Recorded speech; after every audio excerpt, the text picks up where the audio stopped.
The Crow has been out for a couple days now, and I've had a lot of time to reflect and think about my real thoughts about the movie. It is not at all what I was thinking.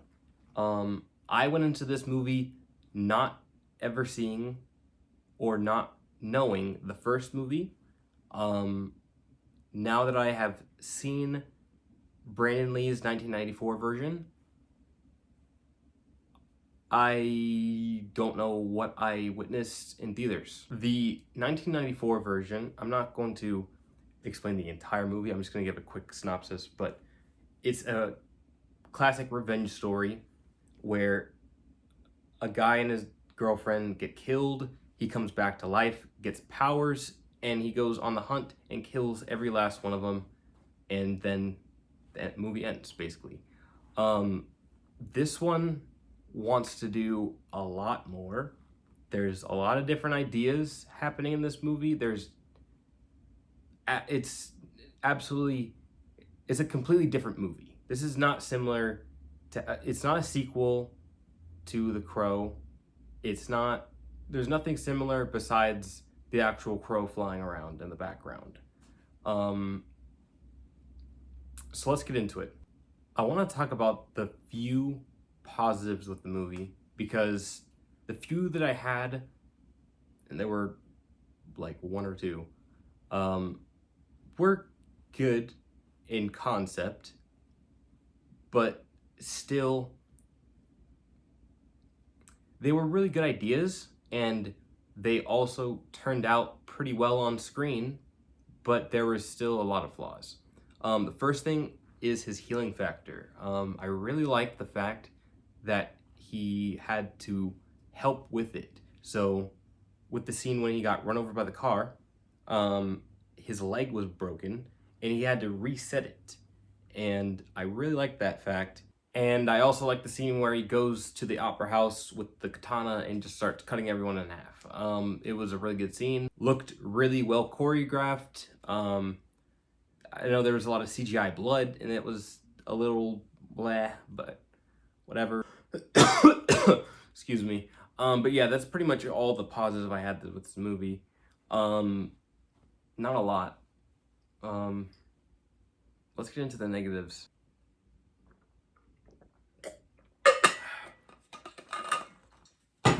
The first thing, and honestly the main problem for me, is that there's scenes in this movie that aren't explained at all.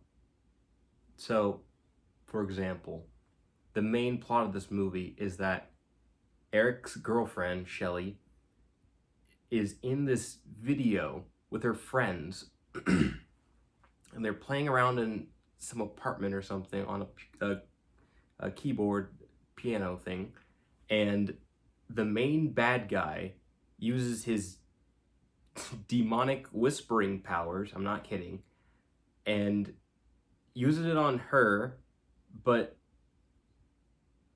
every time he's used it, it's been to make people kill themselves, to sacrifice them to the devil.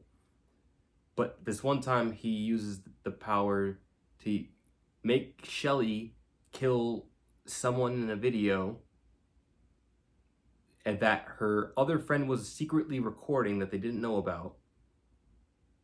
And my biggest question was, why were they together with the main bad guy? Why was the main bad guy there in their apartment complex? Why were they together? They never explained that.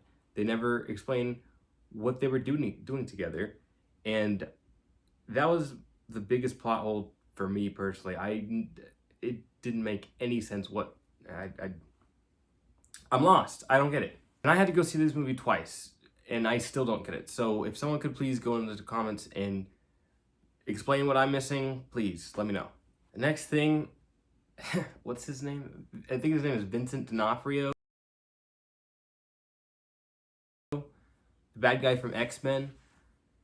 Oh my god. He just needs to stop being in bad guys in movies. He's the most generic, bland bad guy on screen. Every time you see him, you just know, okay, you're obviously gonna be doing evil stuff. I am the bad guy because I want to do bad stuff. Mwahaha. Like, it's just like, do you have any other acting range, bro? Like, you know, I really just realized this movie is kind of similar to Longlegs in the fact I didn't do a review on that, but in that one, a FBI detective is hunting down a serial killer who's been sacrificing children to the devil to make sure that he is immortal.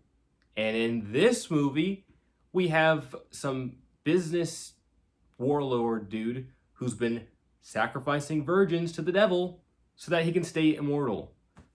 I don't know what Hollywood has with the devil and staying immortal, but they need to come up with some better.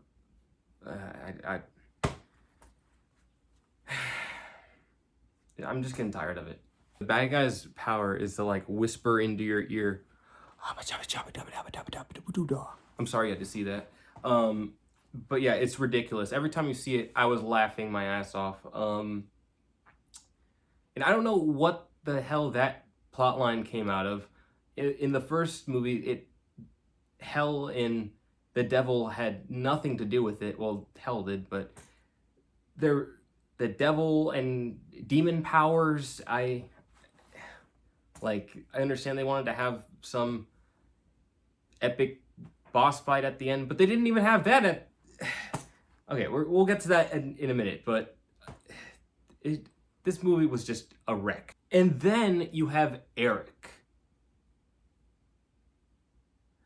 Not Eric Draven, just Eric. Okay? This Jared Leto Joker knockoff wannabe, I don't understand why. I'm literally trying to make it make sense in my head, and nope, it's not. So the very first scene we start with is young Eric walking through a field with his horse that looks like it's been either hit by a car or it's jumped over a bunch of barbed wire, and it's tangled in a bunch of barbed wire.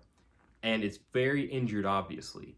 And Eric goes over to help it.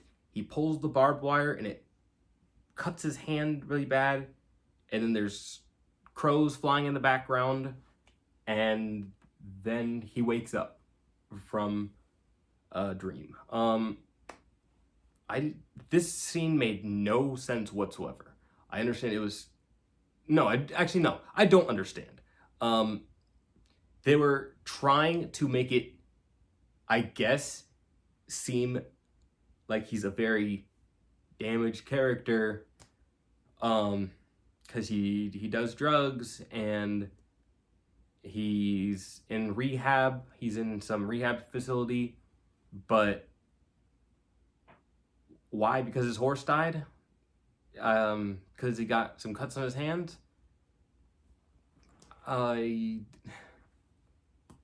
There's no explanation, and it makes no sense. I understand a lot of storytelling, you're supposed to show, don't tell, but in this, there's just showing absolutely... No, there's just no show, no tell. It's just... Let me calm down. Another scene I wanted to talk about was the very end battle. Oh boy. So Eric gets done murdering everyone at the opera house. He kills the dude who actually killed his girlfriend with his own hands. And then he kills the girl. Marion was her name, I think.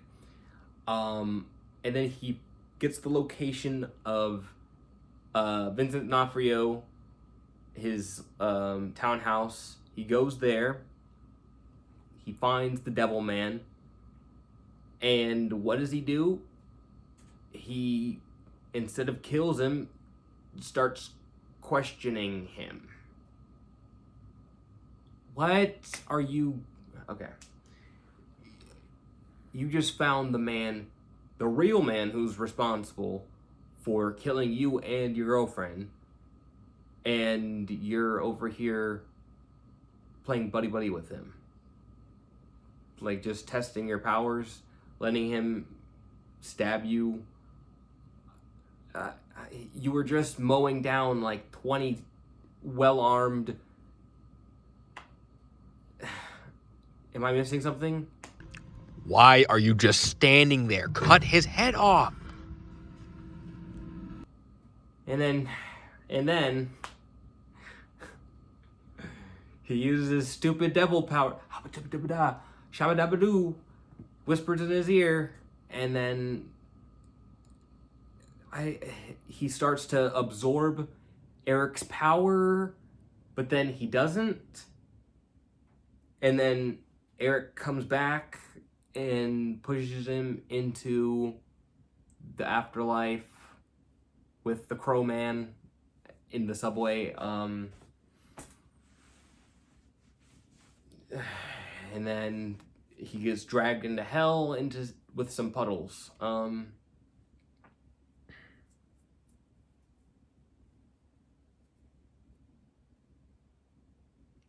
It's not for me. I don't know. I really prefer the original. That one, it's literally just Eric coming back to life. One of the first scenes is Eric coming back to life and just murdering everyone. Yeah, I'm gonna give this a 1 out of 10. I hated it. Don't go see it. But yeah, have a good one. Yeah, I don't know about that one. I'm the only one in this theater right now, so yeah, that was pretty abysmal. Even after a second viewing, I don't. There's definitely some ideas with this movie, but it just fails in so many ways. It's just no.